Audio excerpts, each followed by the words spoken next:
Very Cool. good. Hi, Jake. Hi. How are you? Good. How are you? Awesome. Well, I'm going to ask you a little bit about what you're contributing to the 200-hour yoga teacher training. Will you give me a little bit about your background and what you're excited about teaching? Yes, I love that.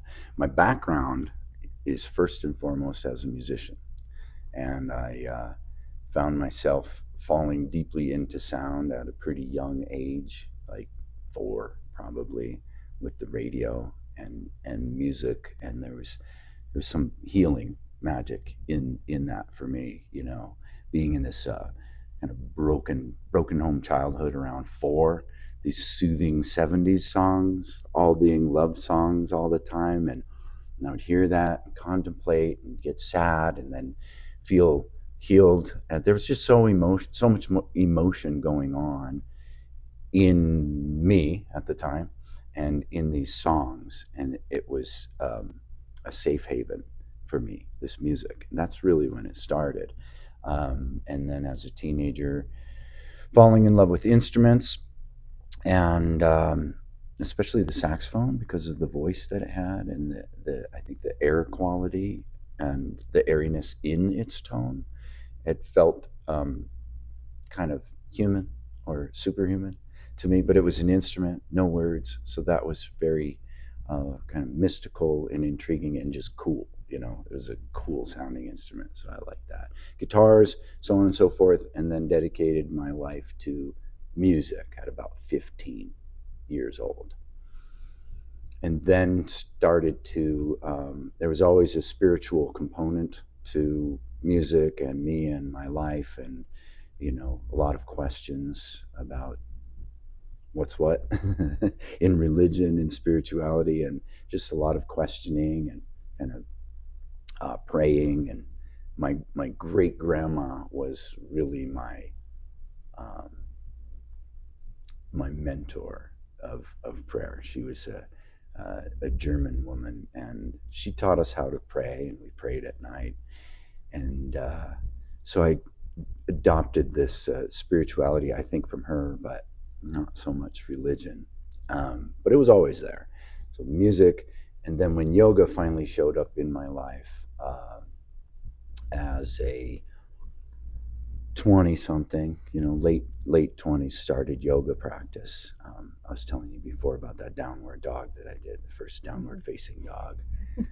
Brought tears, and I knew what those feelings were, going back to this early childhood and having sadness. And it was like, I didn't know exactly what they were, but I knew that there was a wellspring of feelings that I could access and work with, and emotions through this yoga practice just after the first downward facing dog.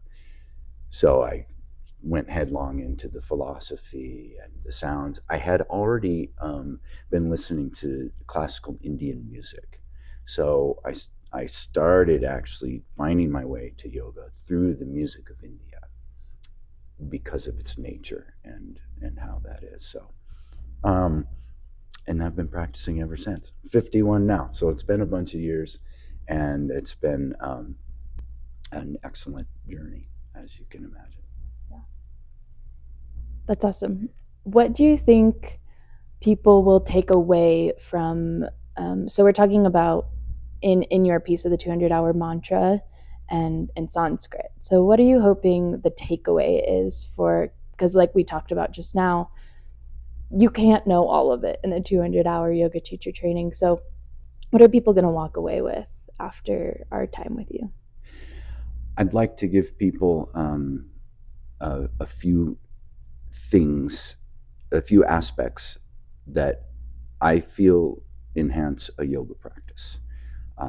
One is the fun pronunciation of the Sanskrit, which all of the postures are in, except for a few. There's a few modern ones, but they're all based in the Sanskrit.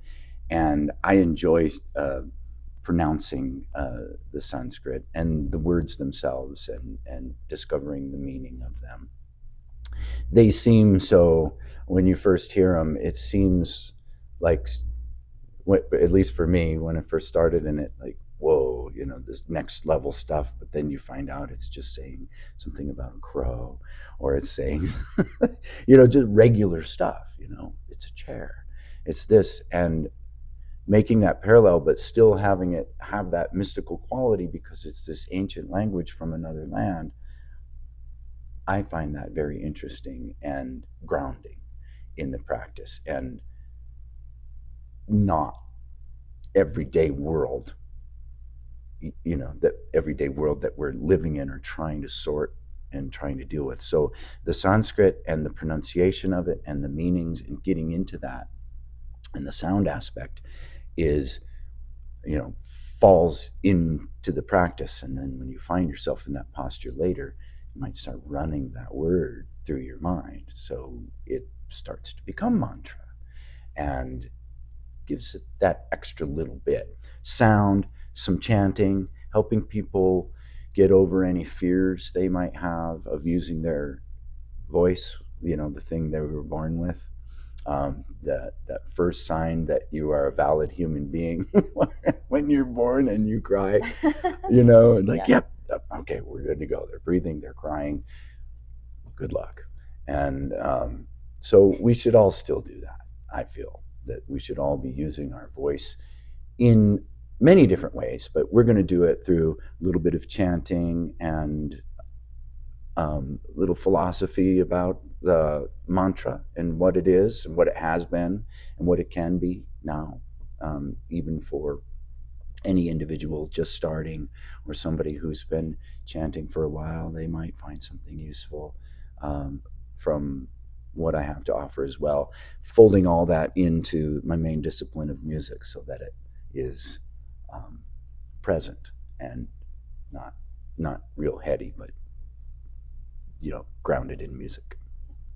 For people who might not know anything about Sanskrit, could you give us just a little bit of background about the language?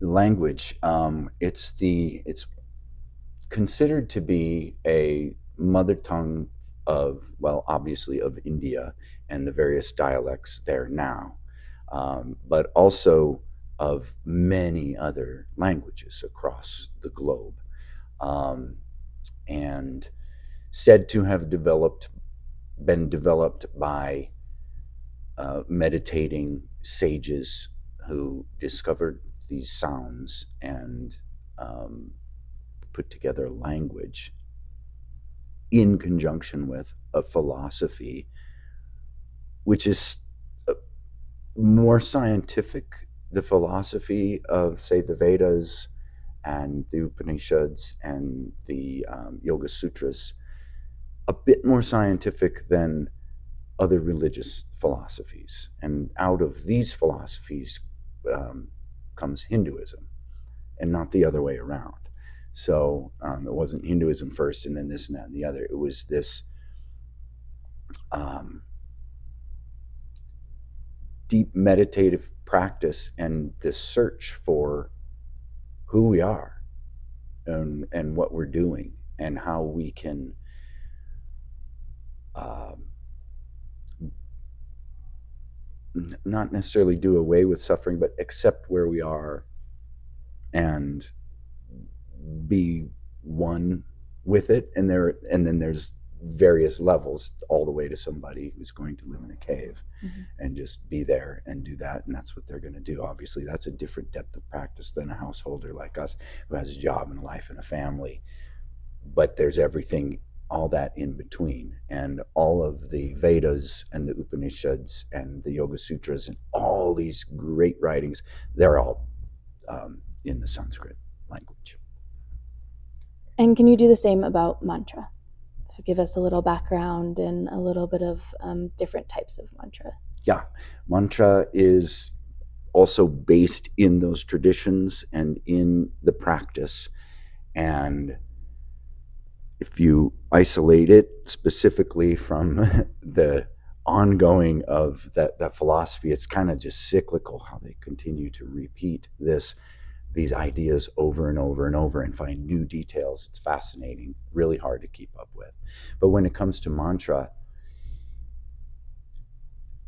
it's basically said that this Om is the name of supreme consciousness.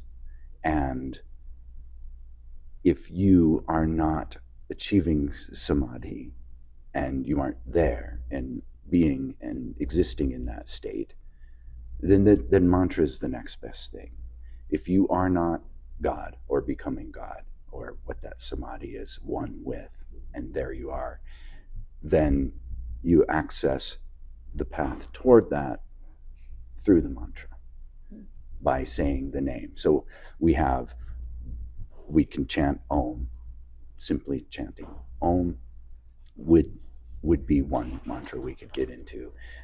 You can chant the names of all the different deities then in Hinduism and do kirtan and more celebratory and say, well, I just want to deal with things that are in my way.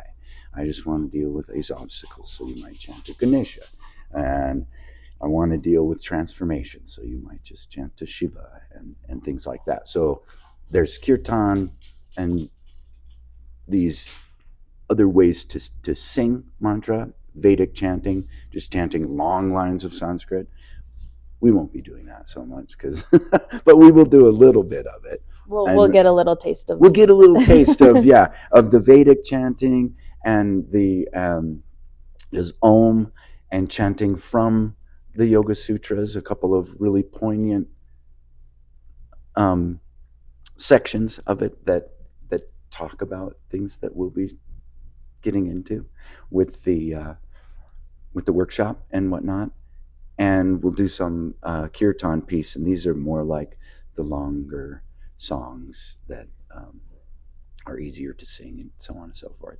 All that being verbal type of mantra, and then once you learn a mantra and become well practiced at it, you can turn it into just a mental exercise, which is very useful when you can't just start chanting. Like when you're waiting for your food in the restaurant and you don't want it, well, go ahead. Maybe you should chant then. Maybe that's the best time. But if you're just waiting, you could go to that mantra instead of scrolling or something like that. Yeah. And what would you say to someone who's maybe uncomfortable using their voice in that way? There are so many ways to produce sound, and once we open our mouth, it becomes projected. So I just encourage somebody to hum lightly under the breath and then see what that feels like. And if they're super scared, then humming is enough. And they don't really feel like they need to be, or then they may not feel like they're being heard by everyone else. But what I would say to them is it's the same as vocalizing. It's the same as speaking. And just if you can shift your mind to, I'm simply producing a sound with my voice the same as I do in speaking, then maybe that'll help.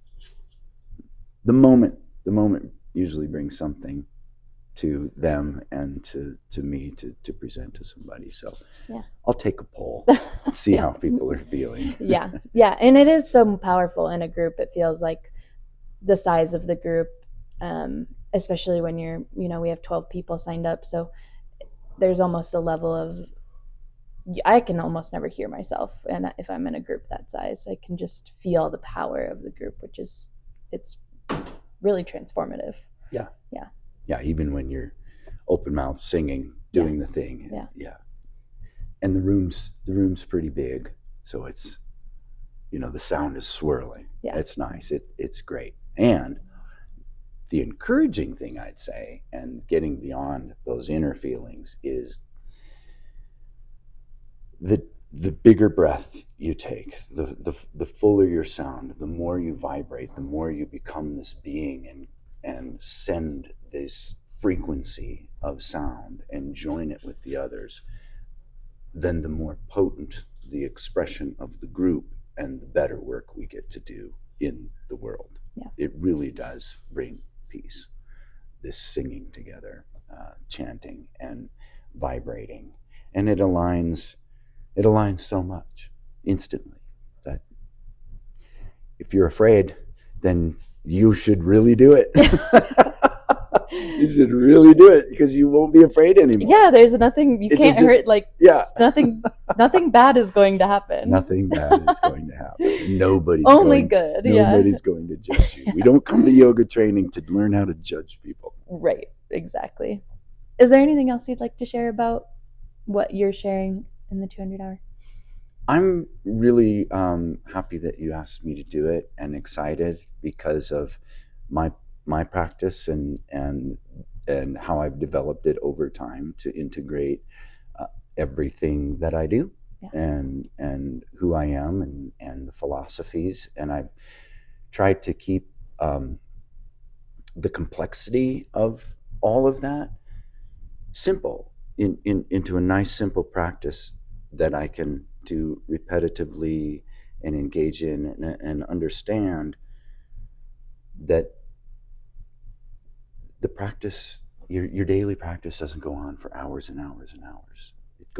It does over time. Yeah. And it goes on for a lifetime. So keeping it simple allows it to be steady and allows it to go deeper and wider over time.